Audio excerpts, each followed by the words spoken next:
Hello friends, today we have Sanskriti Sharma as our guest. She is currently working as a project lead at Meda, where she is imparting career ready skills in school kids. She has also been a Teach for India fellow, and she has also volunteered for a couple of organizations like MAD and Camp Diaries. She has also been a development management graduate. So today we will try to understand from her how this sector is and the kind of challenges, the kind of learnings she has had in her experience.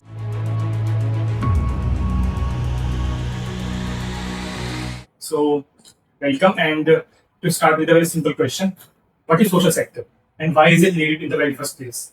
First, thank you so much for inviting me. I think when you reached out for me also it was ki karuँ या ना करूँ. But I think now that I'm here, I think I want to speak and let's see how this goes.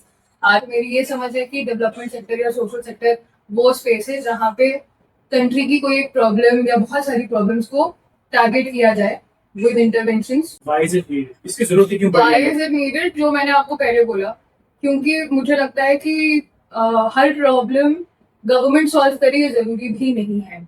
कई जगहों पे लोगों की आवश्यकता होती है और हर इंसान के पास ये स्पेस भी नहीं है, कंसिडरिंग कि हमारी कंट्री में ही इतने डिस्पैरिटीज है कि हर इंसान उस चीज को कर पाए. मतलब लॉजिकली अगर सोचे तो हाँ करना चाहिए, लेकिन क्या वो कर सकते हैं? शायद नहीं. तो जो लोग कर सकते हैं और जो लोग को पता है कि ये इम्पोर्टेंट है, इससे चेंज आ सकता है, इसीलिए ये जरूरी है. और जैसे कि आपने बताया भी था कि आप करंटली मेधा में काम कर रहे हो एज ए प्रोग्राम लीड, ये एक एजुकेशन पे काम करता है. तो थोड़ा बहुत मेधा के बारे में बताएंगे आपके and how does your role relate to the overall objective of your organisation? जो मेधा एक नॉट फॉर प्रॉफिट है जो पिछले 14 साल से एजुकेशन के स्पेस में काम कर रहा है. And the vision of Medha is to provide rewarding career opportunities or career pathways for students after school. तो ये जो स्पेस है this way Medha operates is after school. 10th के बाद वाले जो स्टूडेंट्स होते हैं उनके साथ काम करते हैं. तो उसमें आपके वोकेशनल एजुकेशन आ जाते हैं, 11th-12th के बच्चे आ जाते हैं, उसके साथ टेक्निकल एजुकेशन जो डिप्लोमा स्टूडेंट्स होते हैं वो आ जाते हैं, फिर आपके बीए बीकॉम बीएससी करने वाले स्टूडेंट्स आ जाते हैं, हायर एजुकेशन उसको बोलते हैं. So ये space में Medha works primarily. So the role that I play right now is of a program lead, and specifically I run one of the state schemes in Haryana. So the model that Medha के दो model है, एक है direct delivery और दूसरा है system adoption. Direct delivery is where student relationship managers होते हैं जो एक particular इंसान एक particular college को map होता है, and then they deliver life skills, technical education और career awareness के ऊपर sessions to students 11th-12th degree के students के साथ.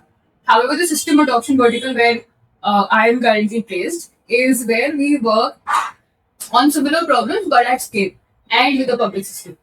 So the role that I am in works with the Skill Development and Industrial Training Department of Haryana, and we work in partnership with the state government to run this particular scheme called Dual System of Training.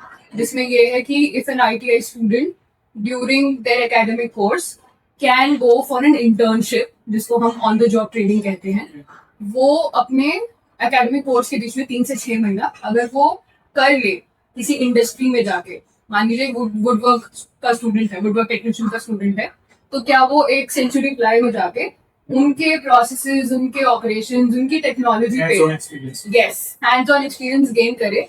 तो it is a whole holistic approach to solve a problem where students need to be career ready, industries need to be better aligned with academia, and for students to be aware about what is the job market like. अगर तो जैसे आपका experience मैं देखिए education में जा रहा है, तो आप अगर अर्बन जो यंगस्टर्स हैं जो अर्बन रीजन्स के अंदर सिटीज में रहते हैं उनका कंपैरिजन हम करें अगर जो रूरल बैकग्राउंड से आते हैं उनके एस्पिरेशंस में भी आप कुछ डिफरेंस देखते हैं और वो किस तरीके से प्ले आउट होती है वहाँ पे?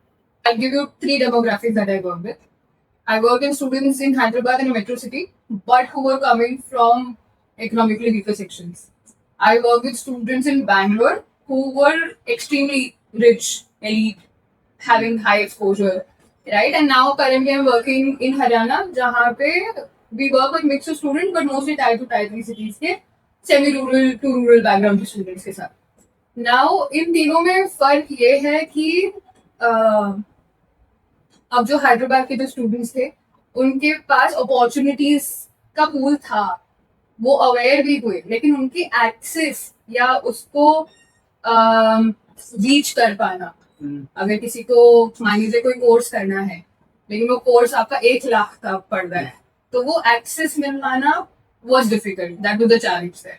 However, when I talk about students from Bangalore, coming from like top schools of Bangalore, उनके पास एक्सेस भी है, उनके पास अपॉर्चुनिटीज भी है, उनके पास सपोर्टिव पेरेंट्स भी है जो उनको एनकरेज कर रहे हैं कि they need to explore the world, fly high, sky is the limit, be aspirational.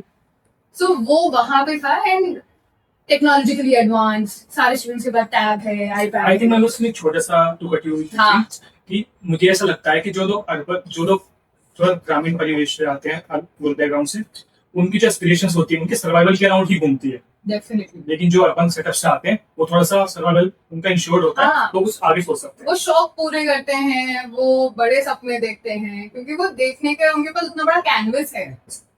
जो अब टायर 2 टायर 3 सिटीज के सेमी रूरल या रूरल बैकग्राउंड के स्टूडेंट्स ये होंगे कि उनका तो प्राइमरी नीड ही जॉब करना है, क्योंकि घर पे सपोर्ट करना। और जब आप घर पे सपोर्ट की बात करो, वो एस्पेक्ट मतलब वो एक नीड फुलफिलमेंट हो रही है, वो एस्पिरेशन की मैं अपना खुद का कोई शोरूम खोलूंगा, अगर मैं वुडवर्क का काम कर रहा हूँ तो मैं अपना 1 सेंचुरी प्लाई जैसी इंडस्ट्री बनाऊंगा, वो नहीं है, क्योंकि अभी तो नीड्स ही फुलफिल नहीं हो पा रही है।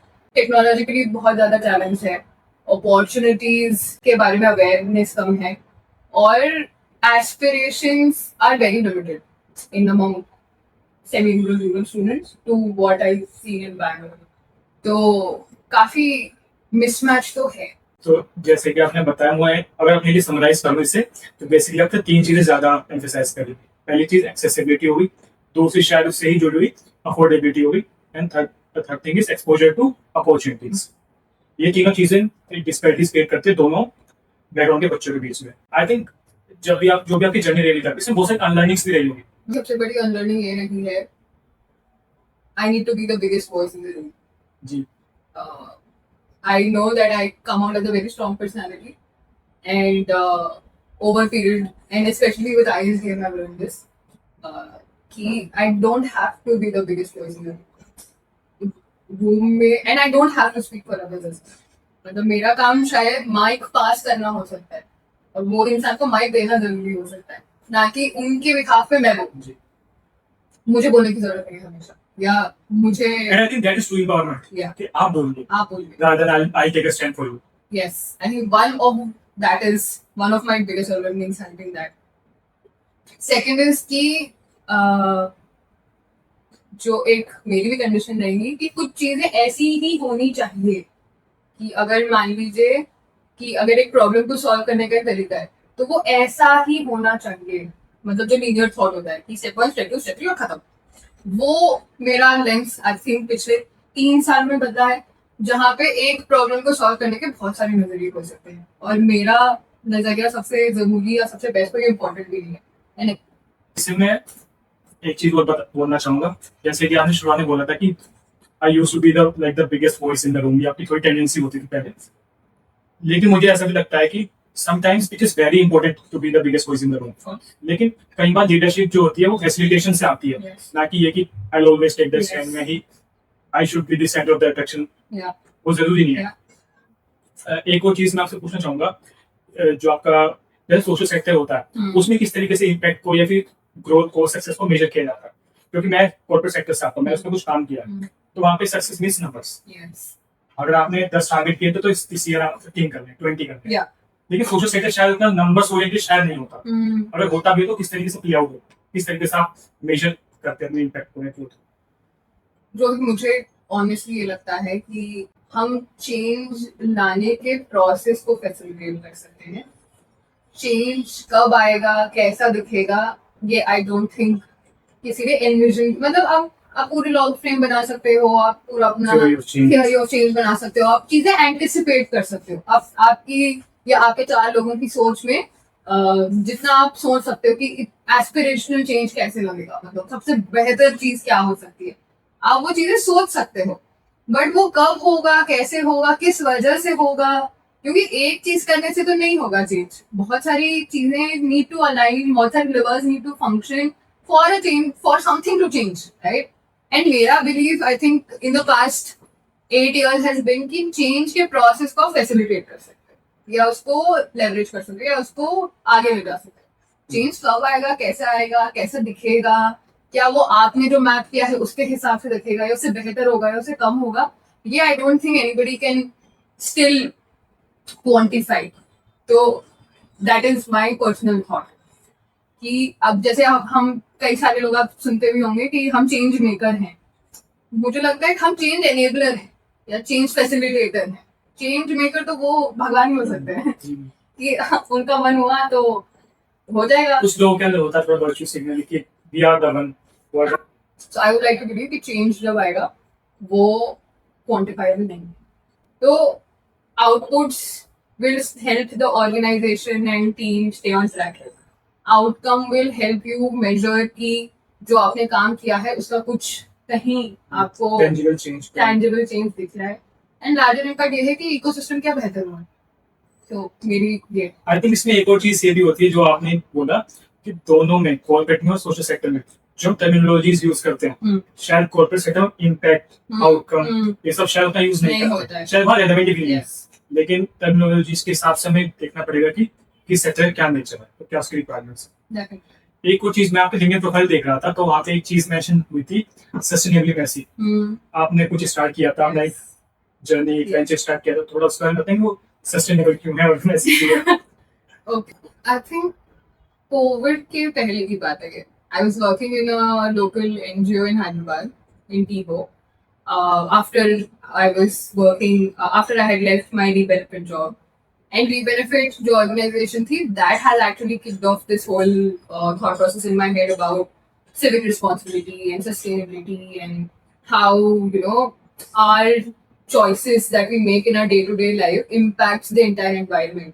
कि अगर मैं अपना वेस्ट सेग्रीगेट कर रही हूँ उससे किसकी एक तो जॉब ठीक हो रही है, उससे लार्जर एनवायरनमेंट पे क्या हो रहा है।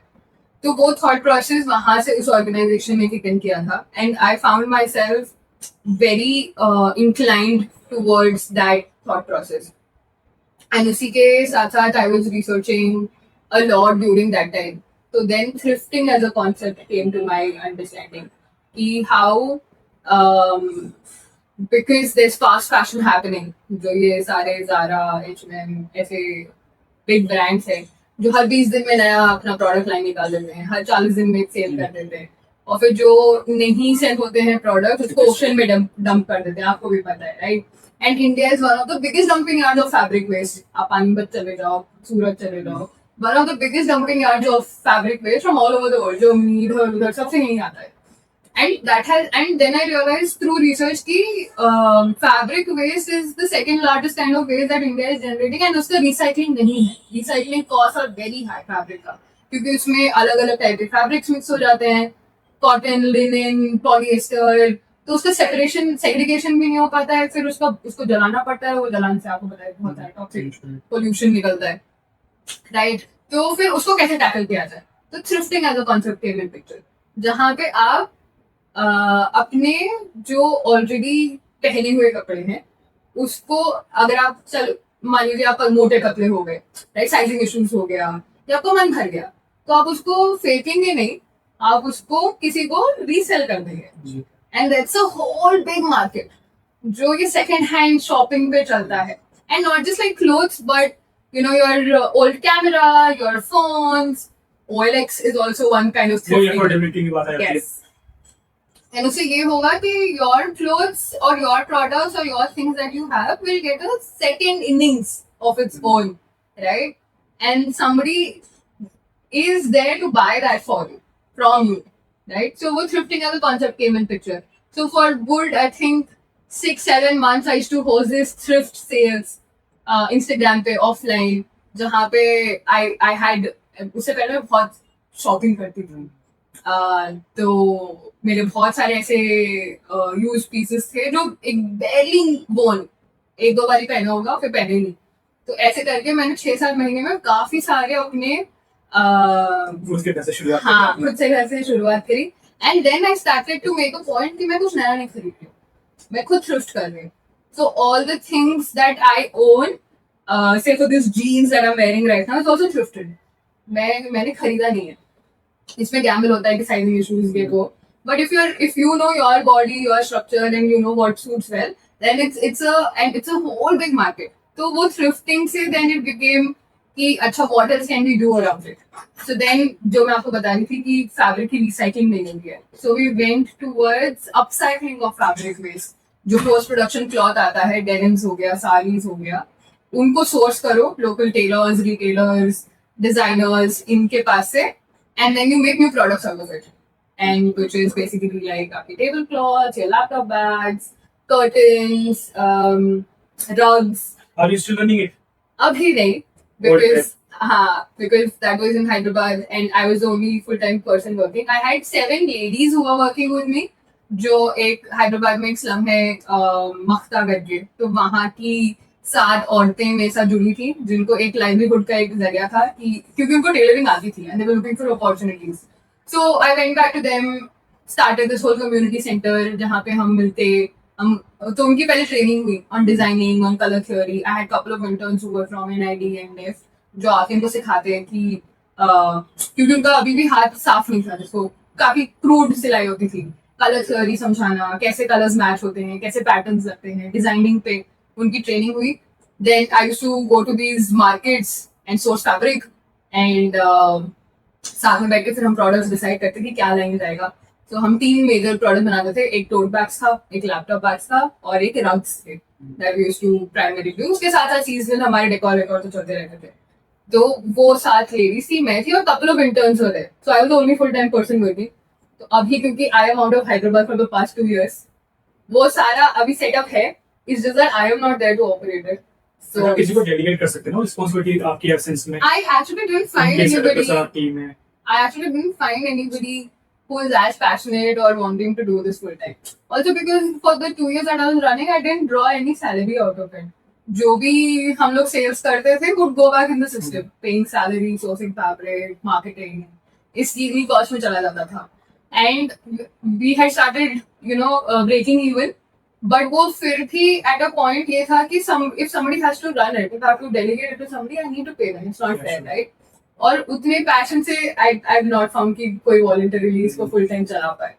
So considering ये sort of मेरा passion project slash इसके लिए कोई भी नहीं कर सकता, लेकिन वो enthusiasm, वो passion शायद इस समय मतलब सुबह 8-9 बजे वो मार्केट्स में चले जाना to sort get the best fabric, फिर कम्युनिटी सेंटर में उन औरतों के साथ बैठना, फिर वो प्रोडक्ट्स आना, and then I used to pack them on my own, courier them on my own. So I was running around doing all the operations logistics of it.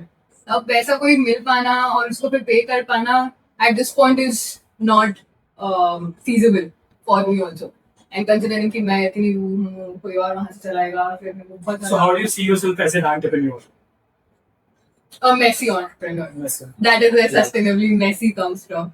I think I as a person of operations am a little scattered. ये मेरा अभी भी एक वो है area of improvement है जिस पे I'm constantly working. मैं बहुत ज़्यादा ऐसे boxes में नहीं काम कर सकती. Key step, वो मुझसे नहीं हो पाता. So I'm like everywhere.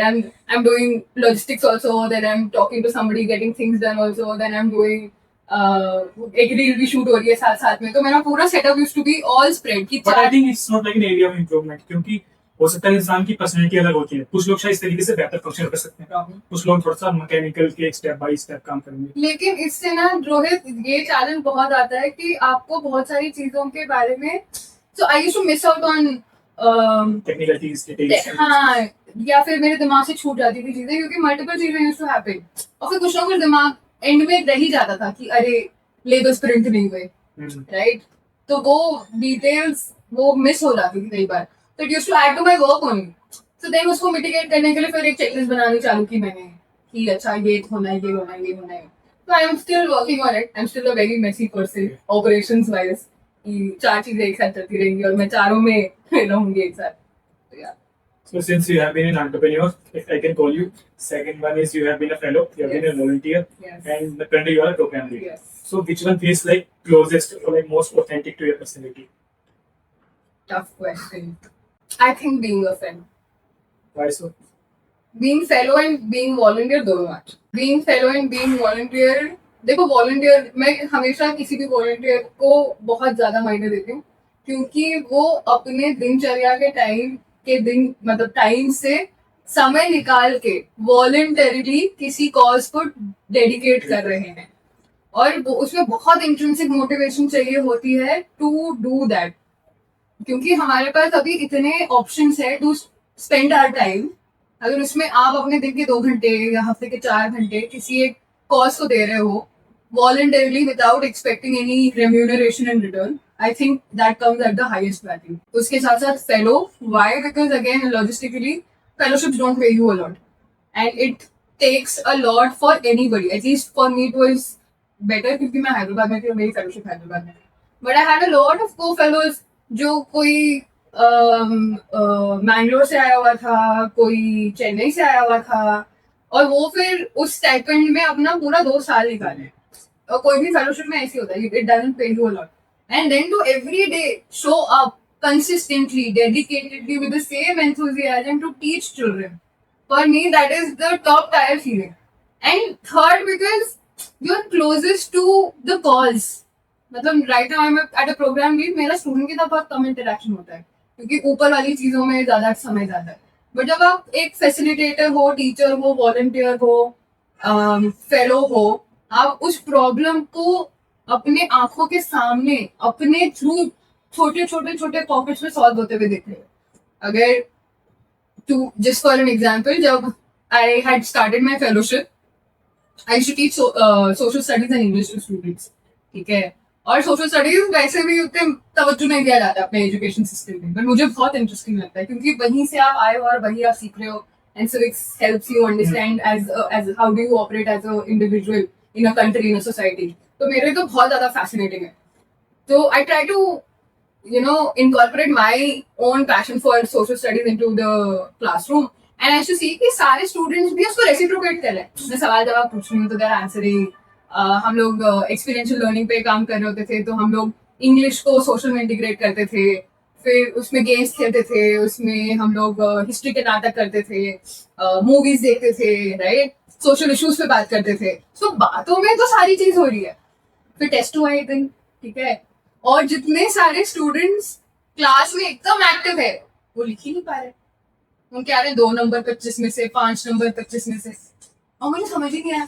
फिर ये चला 1-2 महीना, मुझे लगा प्रिपेयर नहीं किया होगा, एग्जाम टफ होगा, मैंने पेपर सेट डिफिकल्ट किया है. अगली बार भी ऐसी हुआ, 2 महीने बीते और 2 महीने में बढ़िया, मतलब हिस्ट्री का पूरा हम लोग इंडिपेंडेंस का वो मैप कर रहे हैं, बहुत फन हो रहा है पूरे क्लास में.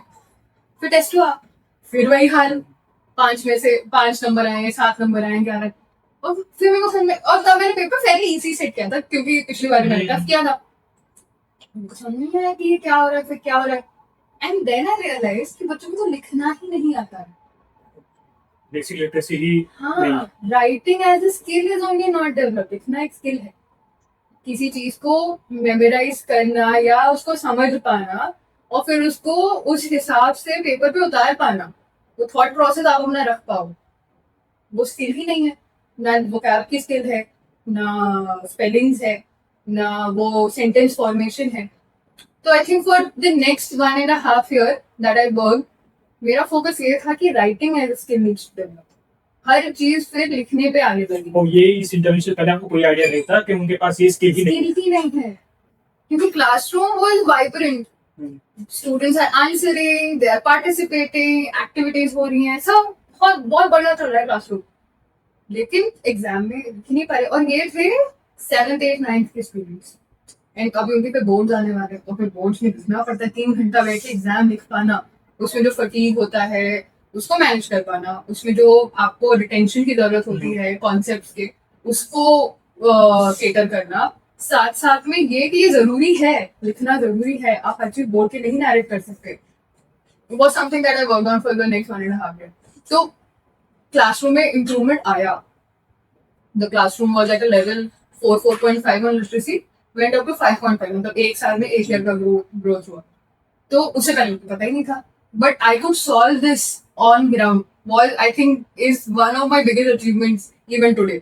और ये इस चीज को होके 7-8 साल हो चुके हैं. तो fellowship and volunteering is something that इससे मुझे खुद भी ऐसा लगता है कि अगर आप सोशल सेक्टर में काम कर रहे हो तो mobilising volunteers to get them on board is the most important. Yeah. इस इंसान के साथ उसे इंस्पायर करके काम करवाना it's very very difficult very very difficult. So we are going to wrap this session with like last couple of questions. Okay. I think we can have more such conversations. Definitely. The first question is आपका जो experience how major थी education में रहा. तो for example hypothetical situation है, आपकी meeting organise की जाती है, like highest body of education आप करते हैं, like education minister, Dharmendra Pradhan के साथ. तो आपसे कुछ recommendations मांगते हैं, तो वो 3 जो भी आपको सही लगे, और स्कूलिंग एजुकेशन में कि वो किस तरीके से इनकॉर्पोरेट करी जा सके, कुछ भी आप वैसे टेंजिबल कुछ तो 3 सजेशंस रिकमेंडेशन देना चाहें. देखो मेरी एक रिकमेंडेशन तो बहुत फर्स्ट हैंड है कि ये जितनी हाई लेवल की मीटिंग्स होती हैं, हायर बॉडीज की मीटिंग होती है, उसमें स्टूडेंट का जिक्र बहुत कम होता है. अभी मैं कल ही किसी एक कॉन्फ्रेंस में थी जो एजुकेशन से रिलेटेड थी, स्कूल एजुकेशन खास करके, एंड उसमें जो लोग बात कर रहे थे, जो ऑफिशियल्स थे, वो काफ़ी इंफ्रास्ट्रक्चर और टेक्नोलॉजी, उसमें काफ़ी सारी बात हुई, लेकिन उन कॉन्वर्सेशन में स्टूडेंट ही मिसिंग था कि ये तो किसके लिए रहा है, राइट? तो if we can incorporate student voices in these, I am not saying कि स्टूडेंट्स को आके बात करना चाहिए, लेकिन क्या रिप्रेजेंटेशन, हाँ, उनका रिप्रेजेंटेशन हो, उनकी क्या नीड्स है, वो एक नीड्स एनालिसिस की रिपोर्ट भी हो कि students want this in their education, this is what their aspiration is, this is where they lack, this is where the need is. I think that needs to happen more prominently. अभी तो मुझे नहीं पता कि कितना हो रहा है, लेकिन जितना भी पिछले 1.5-2 साल में देखा है, उसमें यही दिख के आता है कि स्टूडेंट जिनके लिए काम हो रहा है उनके वही पिक्चर से बाहर है. आप इंफ्रास्ट्रक्चर तो डेवलप करना चाह रहे हो, लेकिन उससे स्टूडेंट की लाइफ में क्या फर्क पड़ेगा, उसके एजुकेशन में क्या फर्क पड़ेगा, क्या ये स्टूडेंट की नीड भी है?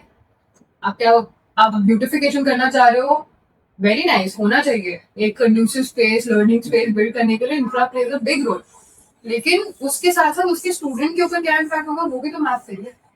अगर आप टेक्नोलॉजी ला रहे हो तो क्या वो स्टूडेंट टेक्नोलॉजी को अडाप्ट करने के लिए है अभी, स्पेशली इन रूरल बैकग्राउंड्स जिनके घर पे एक भी फोन नहीं होता है या अभी भी कीपैड वाला फोन है, वहां पे आप टेक्नोलॉजी कैसे इंटीग्रेट करोगे?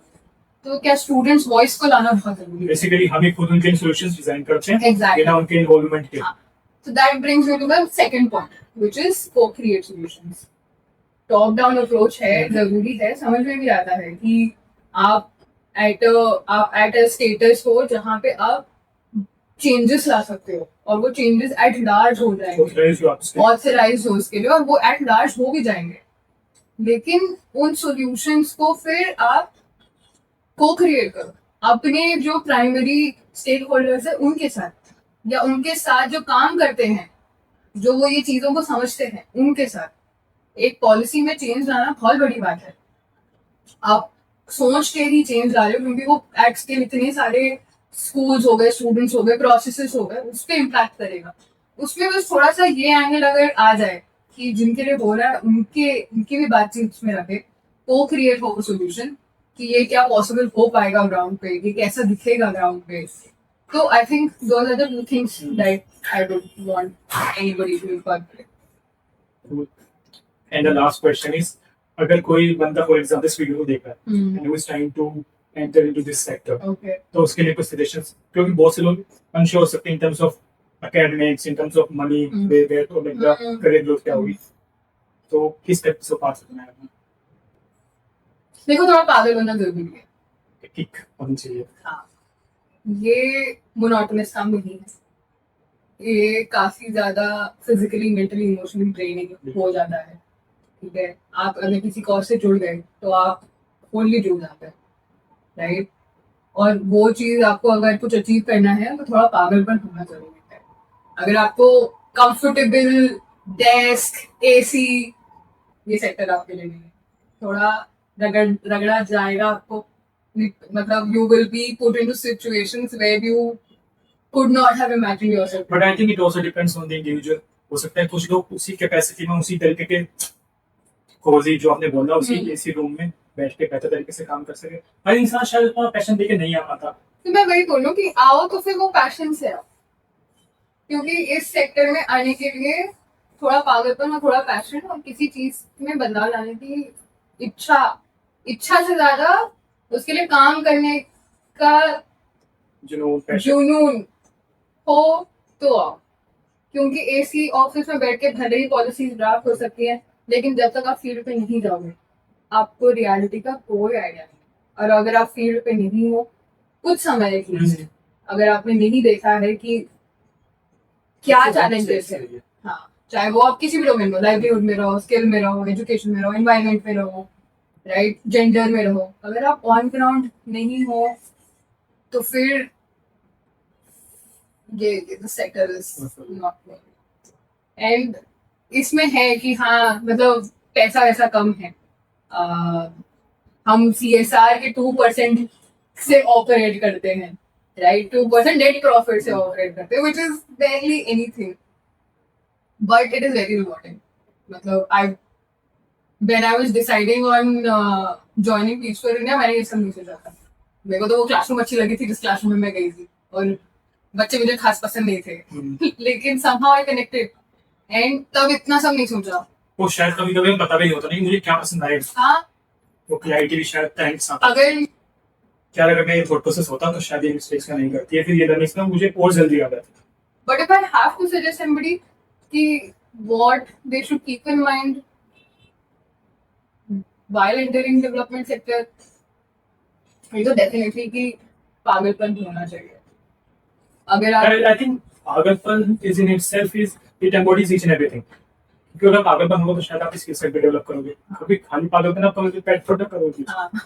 कि पागलपन के लिए आपको किसी से इंटरेक्ट करना पड़ेगा, आपको कंफर्ट जोन से बाहर जाना पड़ेगा, तो it involves each and every aspect I guess. Yes, so भाई यार खुश रहो, खुशी के एंकर पॉइंट्स ढूंढो, थोड़े पागल से रहो, क्योंकि अनकंफर्टेबल हो गए और वो अनकंफर्टेबल स्पेस में रहना जरूरी है।